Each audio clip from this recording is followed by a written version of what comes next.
General terrace मुझे उस कमरे में ले गया जहां तहजीब और कैथी आपस में बातें कर रही थीं। हमें देखकर वो खामोश हो गईं। जनरल टेरेस ने कैथी ब्राउन से कहा, कुछ सुना तुमने? अली कह रहा है ऑलिव हार्वर्ड की बेटी फौरन उसके हवाले करके उसे जहां वो कहे रवाना कर दो। कैथी ने हैरत से मुझे देखा, बोली, ऑलिव हार्वर्ड जैसे शख्स को यूं रिहा नहीं किया जाना चाहिए। वो तो एक कीमती असासा है। तुम उससे बहुत से फवायद हासिल कर सकते हो अली। जनरल टेरेस ने कहा लगाया और मैं झुंझला गया। मैंने कहा, मैंने तो तुमसे कहा था ऑलिव हार्वर्ड को रिहा कर दो। उस वक्त भी तुम हंसे थे और अब भी तुम हंस रहे हो। क्या तुम्हें अंदाजा नहीं है कि इस वक्त मजाक भी मुझे गिरा गुजरेगा? तुम मेरी जज्बाती कैफियत नहीं समझ रहे। जनरल टेरेस ने हंसी जब्त करते हुए कहा, बहुत अच्छी तरह समझ रहा हूँ अली, इसीलिए तो मुझे हंसी आ रही है। मेरी झुंझलाहट बढ़ गई और मैंने मुनासिब यही समझा कि खामोशी इख्तियार कर लूं। चंद लम्हों के बाद जनरल टेरेस संजीदा हो गया। उसने कहा, दोस्तों का भी तो कुछ फर्ज होता है अली, और ऐसे दोस्त जो तुम पर अंधा एतमाद करते हो, जिन्हें यकीन हो कि अगर उनसे कोई गलती सरजद हो भी गई तो तुम उसे नजरअंदाज कर दोगे। जनरल टेरेस तुम्हारे ऐसे ही दोस्तों में से है अली। मैंने तुम्हें शर्मिंदा नहीं होने दिया। ऑलिव हार्वर्ड को सिर्फ 15 घंटे बाद उसकी बेटी के साथ बैरूत रवाना कर दिया गया था। उसने बैरूत जाने की ख्वाहिश जाहिर की थी। मेरा मुंह हैरत से खुल गया। क्या? तुमने मुझसे पूछे बगैर इतना बड़ा कदम कैसे उठा लिया? जनरल बोला, यही तो बात है। मैं भी अली यार खान से थोड़ी सी वाकफियत का दावा रखता हूँ। मुझे इल्म है वो किस वक्त क्या करना चाहता है। जिस बदतरीन दुश्मन को बचाने के लिए उसने अपनों की दुश्मनी मोल लेने से भी गुरेज नहीं किया, वो उसकी रिहाई के लिए कोई शर्त कैसे आयद कर सकता है? मुझे इस बात का यकीन था, और जब मैंने ये बात कैथी से कही तो वो बेचैन हो गई। वो ये बात मानने के लिए तैयार नहीं थी कि तुम ऑलिव हार्वर्ड को यूं ही रिहा कर दोगे। जब मैंने कैथी की बात मानने से इनकार कर दिया तो उसने कहा कि कम से कम ऑलिव हार्वर्ड को रिहा करने से कबल अली से मशवरा कर लूं, मगर मैंने तुम्हें डिस्टर्ब करना मुनासिब नहीं समझा। मैंने कैथी से कह दिया था कि अली, ऑलिव हार्वर्ड की बेटी उसके हवाले करके उसे दोस्तों की तरह रुखसत करेगा, दुश्मनों की तरह नहीं। ये अलग बात है कि बाद में दोनों फिर से एक दूसरे के दुश्मन बन जाएंगे, लेकिन अली से ये तवक्को नहीं की जा सकती कि वो ऑलिव हार्वर्ड से अब मजीद कोई फायदा उठाने की कोशिश करेगा। चुनांचे मैंने ऑलिव हार्वर्ड को सिर्फ 15 घंटे बाद उसकी ख्वाहिश के मुताबिक बैरूत के लिए रवाना कर दिया। उसने तुमसे मुलाकात की ख्वाहिश जाहिर की थी, लेकिन मैंने उससे माजरत करते हुए कहा कि तुम इस वक्त उससे नहीं मिल सकोगे। उसने मजीद इसरार नहीं किया और अपनी बेटी के साथ चला गया। मैंने ममनूनियत से कहा, मुझे तुम्हारी दोस्ती पर फख्र है जनरल टेरेस। तुम्हारे अलावा शायद ही किसी को मैं अपना अजीम दोस्त कह सकूं, और तुम्हारे एहसानात का सिला तो मैं अदा ही नहीं कर सकता। जनरल टेरेस ने मेरी बात सुनकर बुरा सा मुंह बनाया। बोला, बहुत बुरी बात है अली, तुम्हें ऐसी फजूल बातों से गुरेज करना चाहिए। तहजीब बोली, नहीं जनरल, जिस एतमाद से आपने ये इकदाम किया वो लायक तहसीन है, और जिस तरह आपने अली को शर्मिंदगी से बचाया वो वाकई एक एहसान है। जनरल टेरेस ने एक सर्द आह भरकर कहा, आप अली की जबान नहीं बोलेंगी तो और कौन बोलेगा? सब हंसने लग गए। मैं वाकई जनरल टेरेस का बेहद ममनून था। उसके पुरएतमाद फैसले ने मुझे खुश कर दिया था। जितना एतमाद उसने मुझ पर किया था उतना ही एतमाद मुझे भी उस पर था। दुनिया में किसी भी शख्स को ऐसे ही काबिल एतमाद दोस्त मिल जाएं तो उसकी खुशबख्ती पर शक करना गुनाह है। जनरल टेरेस ने मुझसे मेरे आइंदा के प्रोग्राम के बारे में कुछ नहीं पूछा था। टेरेस महल में मुझे जो आसाइशें हासिल थी उसके बाद मजीद किसी चीज की जरूरत नहीं रह जाती थी। अगर मैं अपनी बकिया जिंदगी वहीं गुजारना चाहता तो भी शायद जनरल टेरेस मुझसे कभी न उगता था। हम बड़ी देर तक बातें करते रहे। फिलवक्त मेरे लिए कोई मसला नहीं था। बट के लिए मैंने जनरल टेरेस से कह दिया था कि उसे हर तरह की सहूलतें बहम पहुंचाई जाएं। तहजीब के जिन साथियों ने उसके साथ मिलकर तैयारा अगवा किया था उनका कयाम भी टेरेस महल में ही था। उस रात तहजीब मलकम एक्स से इस मौजू पर मेरी गुफ्तगू हुई। मैंने कहा, अभी तक हमारे दरमियान उन लोगों के मामले में गुफ्तगू नहीं हुई जिन्होंने तुम्हारे साथ मिलकर तैयारा अगवा किया था। तहजीब ने कहा, उन लोगों का ताल्लुक मुख्तलिफ मुस्लिम ममालिक से है और ये सब फलस्तीनी मफादात के हामी हैं। गो उनमें से किसी का ताल्लुक बाकायदा तौर पर किसी तंजीम के साथ नहीं रहा, लेकिन जब मैंने अली ग्रुप तरतीब दिया तो उन्होंने बसद खुलूस अपनी खिदमात पेश कर दी। ये लोग अब तक इंतहाई काबिल एतमाद साबित हुए हैं। अली ग्रुप के अरकान की कुल तादाद 27 है, जिनमें से ये चंद अफराद मैंने इस मुहिम के लिए अपने साथ लिए थे। बड उनका ट्रेनर है और उनके साथ हर मुहिम में शरीक रहता है। मैंने पूछा, बक्या अफराद कहाँ हैं? वो बोली, मैंने बैरूत में उन्हें जमा किया है जहाँ वो खामोशी से वक्त गुजार रहे हैं और मुख्तलिफ जगहों पर मुकीम हैं। मैंने मुतहय्यराना अंदाज में तहजीब को देखा। कहा, लेकिन तुम्हारे जहन में ये ख्याल कैसे आया? बोली, इसकी वजह मैं तुम्हें बता चुकी हूँ। मैंने महसूस किया था कि तुम पर मुकम्मल इन्हिसार करने की वजह से मैं न सिर्फ तुम पर एक इजाफी बोझ बन गई हूँ, बल्कि खुद मेरी सलाहियतों को भी जंग लग रहा है। अगर मैं कोई आम लड़की होती और इस जिंदगी से मेरा कोई ताल्लुक न रहा होता तो जाहिर है इस अंदाज में सोचना मेरे लिए मुमकिन ही न रहता। لیکن ایسی صورت میں جب کہ میں نے اپنا کافی وقت اس قسم کی زندگی میں گزارا ہے تو پھر میں خود کو معطل کیوں کر لوں؟ بس تمہارا ہاتھ بٹانے کے لیے میں نے یہی سوچا کہ اب ہمیں اولیو ہارورڈ اور اپنے تمام دشمنوں کے خلاف ایسا محاذ تیار کر لینا چاہیے جس میں ہم مطلق العنان ہوں اور کسی کے دست نگر نہ رہیں۔ اس ضمن میں نے ایک منصوبہ بھی ترتیب دیا تھا جس کے بارے میں سوچا تھا کہ تمہیں اطمینان سے اس کی تفصیل بتاؤں گی۔ میں نے کہا میرا خیال ہے اس وقت ہمیں کوئی فکر دامنگیر نہیں ہے، لہٰذا تم مجھے اپنا منصوبہ بتا دو۔ وہ بولی بات ذرا تفصیلی ہے اور تمہیں اس پر سنجیدگی سے غور کرنا ہوگا۔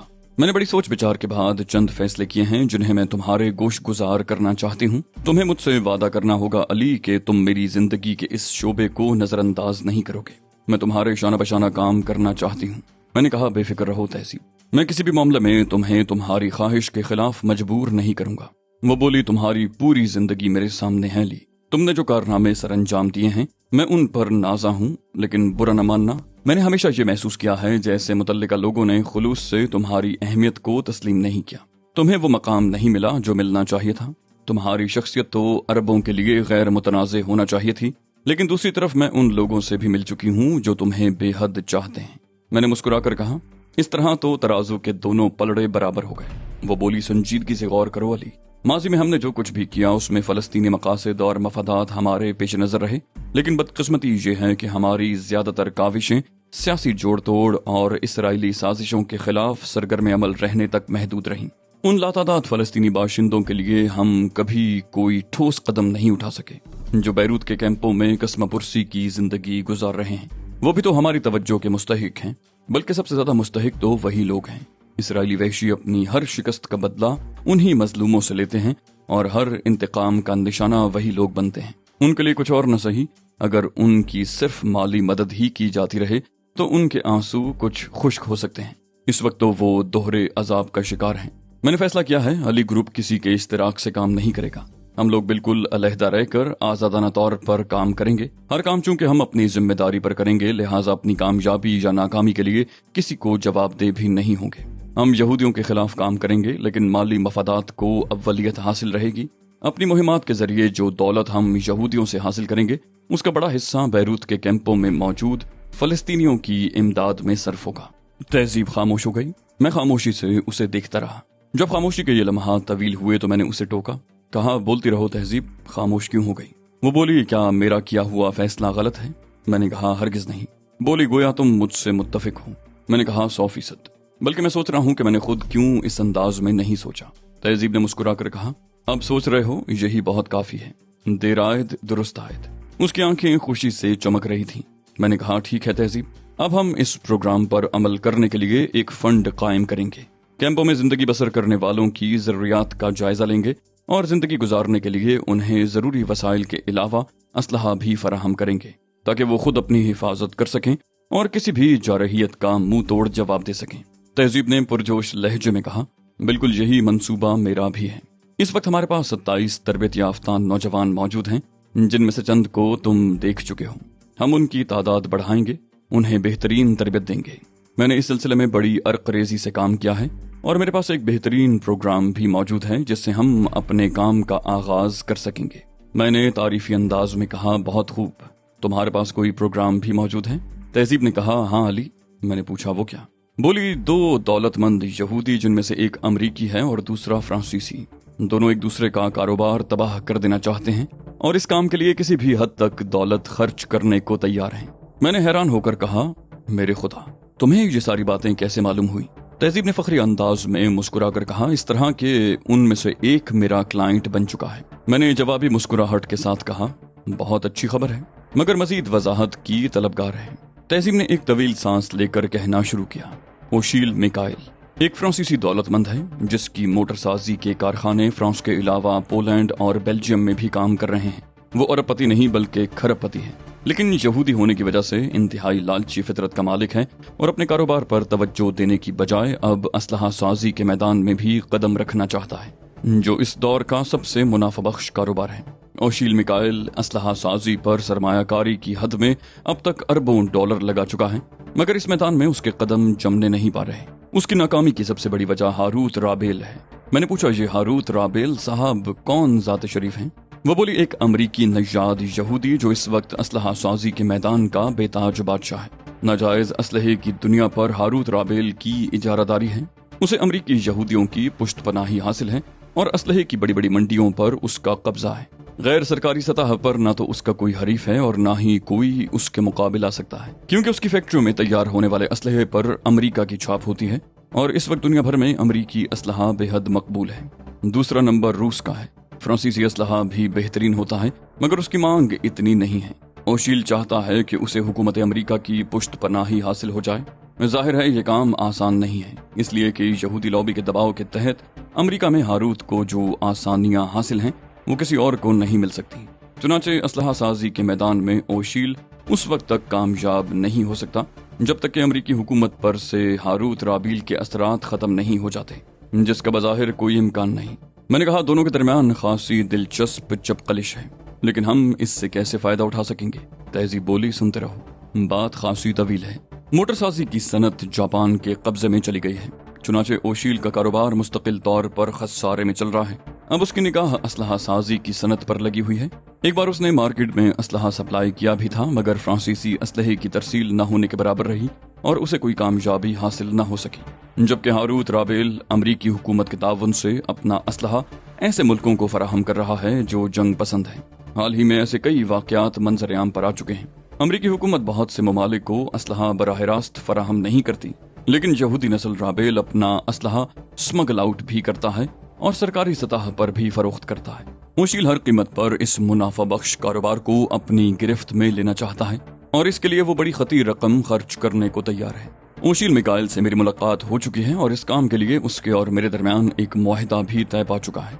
इसी मुआहिदे के तहत ओशील हमसे जो काम लेना चाहता है उसकी तकमील पर वो $50 मिलियन देने पर आमादा है। 25 मिलियन एडवांस और बकिया 25 मिलियन काम की तकमील पर।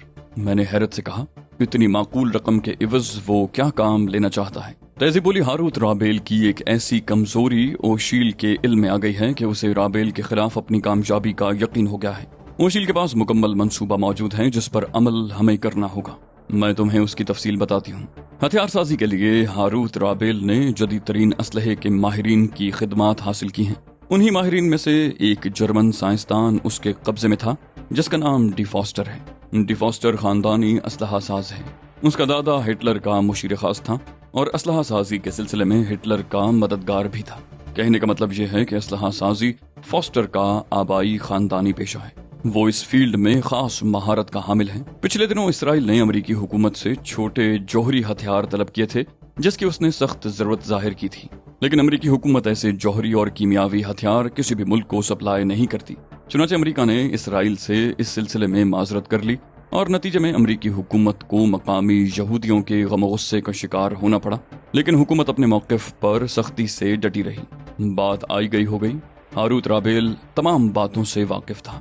चुनाचे उसने जौहरी हथियारों की तैयारी के लिए एक मंसूबा बनाया और अमरीकी हुकूमत के महकमा दिफा के रिकॉर्ड रूम से छोटे जौहरी हथियारों के फॉर्मूले चोरी करवा लिए। ये सब कुछ उसने कैसे किया होगा? मुमकिन है ओशील मिकाइल वाकिफ हो, मगर उसने मुझे इस बारे में कुछ नहीं बताया। हारूत राबेल ने खुफिया तौर पर इसराइली हुकूमत से राब्ता कायम करके असलहे का ऑर्डर हासिल कर लिया।